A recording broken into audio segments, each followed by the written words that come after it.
Barrister Parvateesam నా కథని మర్చిపోలేని జ్ఞాపకంగా ఎప్పటికీ గుర్తుండిపోయే పాత్రగా సృష్టించారు శ్రీ మొక్కపాటి నరసింహశాస్త్రి గారు. కామెడీ కథ రాసి మార్కులు కొట్టేసే అదృష్టం ఎంతమందికి ఉంటుంది చెప్పండి. 90s కిడ్స్కి నా పాత్ర 10వ తరగతి ఉపవాచకంగా పరిచయం. వాళ్ళకి నేను మంచి ఫ్రెండ్ని. నేను గుర్తొచ్చినప్పుడు వాళ్ళ పాత రోజులు గుర్తు తెచ్చేసుకుంటారు. దిల్వాలే FM ఛానల్ ద్వారా ఇప్పుడు కొత్తగా నా గురించి తెలుసుకునేవారికే కాదు, ఆల్రెడీ నా గురించి తెలుసుకున్న వాళ్ళకు కూడా కొత్తగాను కనువిందుగాను ఉండబోతోంది. ఏంటి శాస్త్రి గారు, ఇక మొదలెడదామా? నమస్కారం రా పిల్లలు. ఎపిసోడ్ 1 పరిచయం ప్రయాణం. నా పూర్తి పేరు వేమూరి పార్వతీశం. నాది ప్రస్తుత పశ్చిమ గోదావరి జిల్లాలోని మొగల్తూరు. అప్పట్లో ప్రసిద్ధికెక్కిన నగరాల్లో ఇది ఒకటి. మా తాతగారికి మంచి పేరు ప్రఖ్యాతులు ఉండడం వల్ల మా నాన్నగారికి నాకు కూడా చాలా గౌరవం ఇచ్చేవాళ్ళు ఇక్కడి ప్రజలు. 6వ తరగతి వరకు మొగల్తూరులో, ఆ తర్వాత నరసాపురంలో నా చదువు సాగింది. ఎన్నో తంటాలు పడి 5th ఫారం పాస్ అవ్వాలని ప్రయత్నించాను కానీ సరదాలకి తిరుగుళ్ళకి అలవాటు పడిన నాకు చదువు ఎక్కలేదు. దాంతో మా నాన్నగారు మళ్ళీ నన్ను ఊరు తీసుకెళ్ళిపోయారు. ఆ తర్వాత కూడా చాలా కష్టం మీద 5th ఫారం పాస్ అయ్యాను. అవి స్వాతంత్ర ఉద్యమం జరుగుతున్న రోజులు కావడంతో సభల్లో పాల్గొంటూ ఉపన్యాసాలు దంచికొడుతూ ఇల్లు పట్టకుండా తిరిగేవాడిని. ఒకరోజు మా ఇంటికి వచ్చిన ఓ స్నేహితుడు నన్ను ఇంగ్లాండ్ వెళ్ళి బారిస్టర్ చదవమని, దాని ద్వారా ఇంకా గొప్ప పనులు చేయొచ్చని చెప్పడంతో ఎలాగైనా ఇంగ్లాండ్ వెళ్ళాలి అని నిర్ణయించుకున్నాను.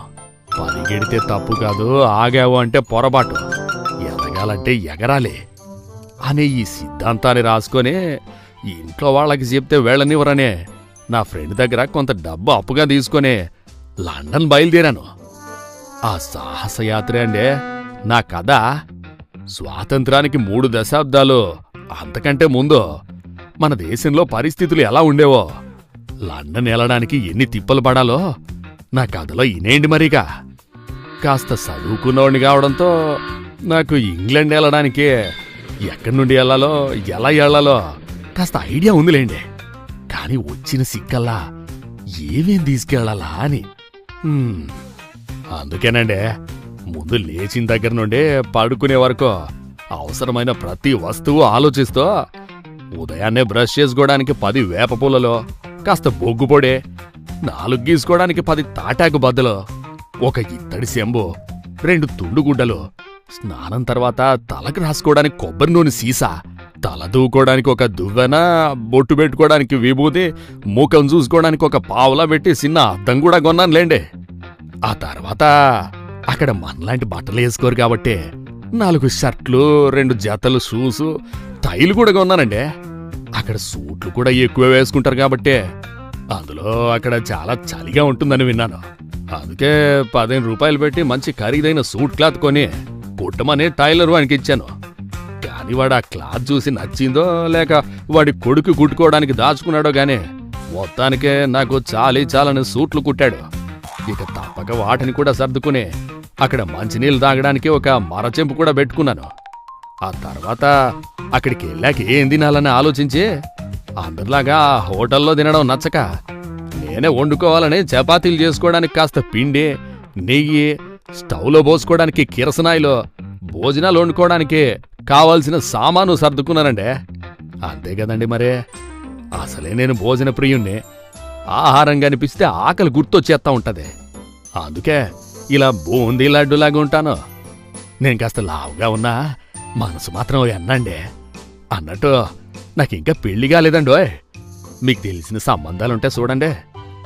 ఆయన నన్ను కాదనేవారు ఎవరుంటారు చెప్పండి? అయ్య బాబోయ్, సిగ్గొచ్చేతందండోయ్. సర్లేండి, ఇక విషయానికొస్తే ఆ తర్వాత పడుకోవడానికి చిన్న బొంత, కప్పుకోవడానికి ఆరెంజ్ కలర్ శాలువా, ఎప్పుడైనా పగలు కాసేపు కూర్చోవడానికి 1 చాప కూడా పెట్టుకున్నాను. ఇంకా ఏం కావాలబ్బా అని చాలాసేపు ఆలోచించిన నాకు ఆ విదేశాల్లో మన సాంప్రదాయాలకు తగ్గట్టుగా ఏమీ దొరకవని అనిపించే మొలతాడుకు కావాల్సిన దారాలు, యజ్ఞోపవీతాలు కూడా పెట్టుకున్నానండి. ఏమిటి ఈ లిస్ట్ మొత్తం విని వింతగా చూస్తున్నారా? మరి ఏం చేయమంటారు? వెళ్ళేదే దూరదేశం అండి. ఏ చిన్న వస్తువు మర్చిపోయినా అక్కడ ఇబ్బంది పడాల్సి వస్తుందనే కాస్త ముందు జాగ్రత్త అంతే. అందుకే నా తెలివిని ఉపయోగించి ఇవన్నీ సర్దుకున్నాను. ఇక వీటిని పెట్టుకోవడానికి ఒక పెద్ద పెట్టి కావాలి కాబట్టే మంచి పటిష్టమైన రేకుతో నేనే దగ్గరుండే ఒక ట్రంకు పెట్టి తయారు చేయించి దానిమీద కుంకుమ రంగు వేయించాను. అమ్మయ్యా, కావాల్సినవన్నీ సర్దుకోవడం పూర్తయింది. ఇక మంచి రోజు శకునాలు అవన్నీ జాగ్రత్తగా చూసుకొని ఎడ్ల బండి మీద పడవల రేవుకెళ్ళాను. అక్కడ నీడదవోలు వెళ్ళడానికి పడవెక్కి కూర్చున్నాను. అదండి మరి సంగతి. పడవలో ఆహ్లాదకరమైన నీడదవోలు ప్రయాణం ఎలా సాగిందో, రైల్వే స్టేషన్ దగ్గర కాశీగాడికి ఇచ్చిన సూక్తులేంటో, స్టేషన్ టికెట్ కౌంటర్ దగ్గర చేసిన రచ్చ, అయ్యి బాబోయ్ బోలెడు విషయాలండి. తర్వాతి భాగంలో తెలుసు.